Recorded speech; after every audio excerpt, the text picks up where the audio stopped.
Alright everyone, we start off today obviously talking about literally nothing else but the Trump Mar-a-Lago FBI raid. The shenanigans continue. The shenanigans have hit critical mass. I spent the last near 48 hours hearing that Trump was guilty because he didn't want the warrant that was delivered there unsealed.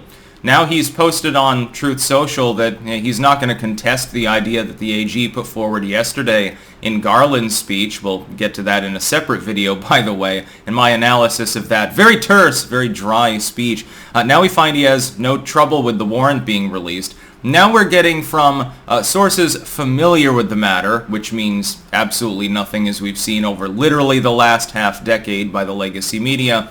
The FBI, in addition to everything else, so just focus on this one thing, Lemmings. This is a shiny object.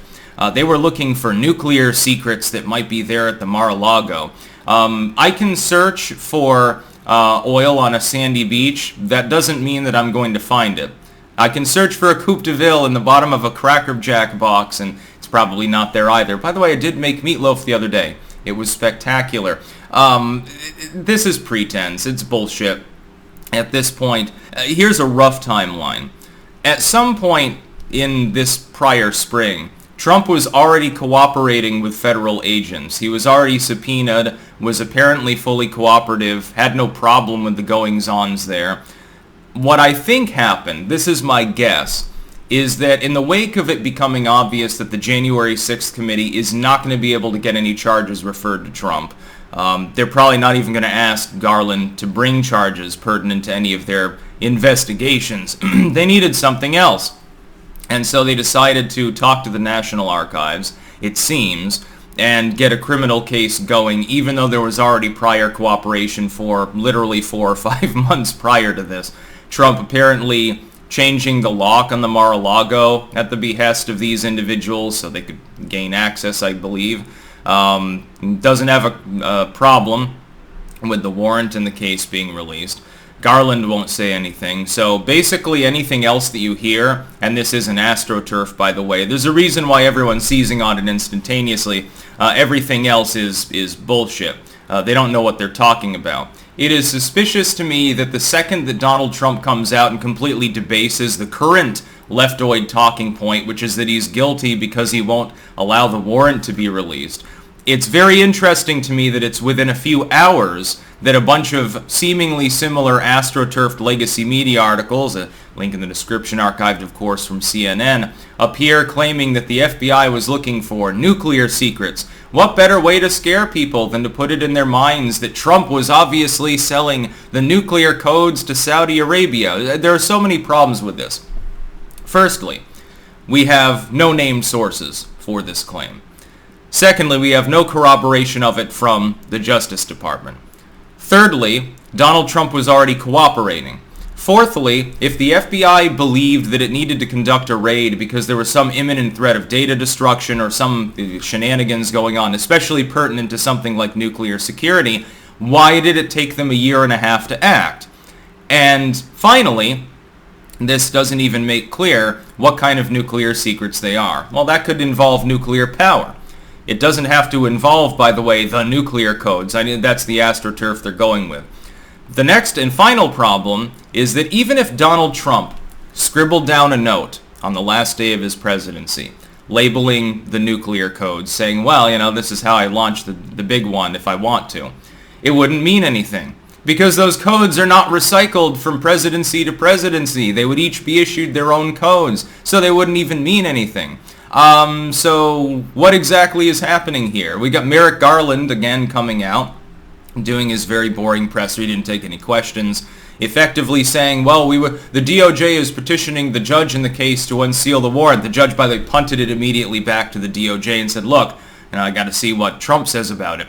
Trump immediately says he doesn't have a problem with that, and all of a sudden that line dies and a new line begins. It's almost coincidental timing now, isn't it? It's very, very close together. It's not even a few hours removed. I think that there is definite Banana Republic shenanigans going on here. I think that what we're seeing is this, and I think that Merrick Garland has set himself up as the fall guy should it all fall through. I don't think that they intend to charge Trump. I think that they intend, rather, to keep this investigation going. And I warned of this. I'll get into that with regards to the legacy media's probably bullshit tidbits here, in order to extend it through the midterms to hold it over the heads of the MAGA Republicans. I think this is a Hail Mary for them. Here's what I warned of days ago. I warned that the basic sum and substance problem is that once the public becomes aware of Orange Man getting raided by the FBI, the legacy media can do what it did with Pissgate and the Steele dossier and every other investigation and piece of shit that's been going on, and they can say an anonymous source close to the FBI, an unnamed source who wishes to remain anonymous because, you know, the MAGA people, they're very violent, they might kill him or something. An unnamed source close to the former president, a staffer who used to work in Trump's White House says, and then they can insert literally whatever they want. It doesn't matter how fake it is. It doesn't matter how obviously sensationalistic it is. Something like 40% of the population has severe TDS and will believe it regardless. They then repeat it ad nauseum. And much like with the Steele dossier, legacy media reports are bounced back and forth between craptivist and legacy media, between law enforcement and legacy media. That happened with the Steele dossier. There's no reason to believe it won't happen now. And then it becomes canonized as truth, even though there was never any underlying evidentiary basis for it. The fact is, Donald Trump is a private citizen.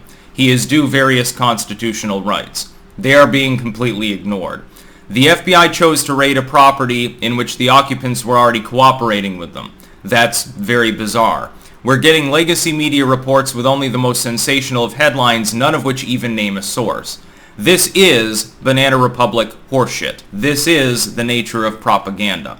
I don't believe for a second that Donald Trump sold nuclear secrets to a foreign state that's not even claimed by the individuals close to the matter, they understand, they're part of the investigation. It's not even what's being claimed, but it's being insinuated, and it's being extrapolated upon by the next layer of legacy and missing link media with Trump derangement syndrome, which at this point, by the way, does include Fox News. Just for all you people out there who never listened to people who lean libertarian like me for years with regards to the FBI, bureaucrats, government power in general, and certainly Fox News, you can suck it.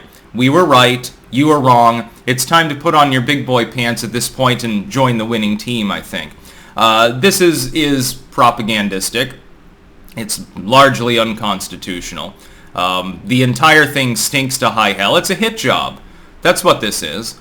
The FBI breaks into his house. Oh my, there's a huge emergency. We must immediately knock on the door. We need a safe cracker too because, you know, devious Donald, he might have hidden these things in a safe.